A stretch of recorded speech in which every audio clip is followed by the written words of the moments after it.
Ben, bueno, é unha pregunta difícil, non? Bueno, non?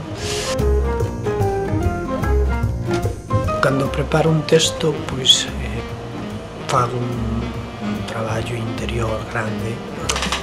Eu normalmente grande.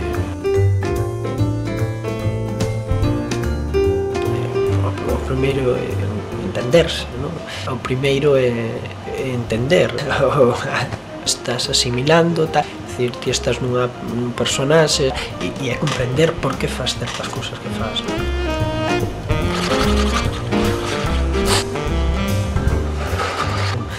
O método a seguir é Stanislavski. Bolelansky está moi ben, a Bolelansky.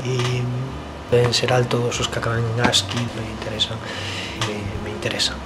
E vamos, pois, a preparación é diferente, por exemplo. A ver, un home di sí, quere dicir sí. Un home di, unha muller di, quere dicir que sí, quere dicir di sí, porque que quere dicir? Pode ser que sí, pode ser que non, pode ser... Pero tamén esa ambigüedade tamén é interesante para os personaxes, esa controversia, porque a fin de contas un personaxe controvertido para min é un personaxe moito máis interesante que un personaxe que está instaurado no estatismo, non?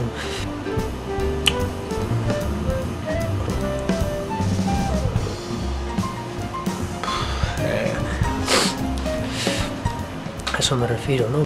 Entendes?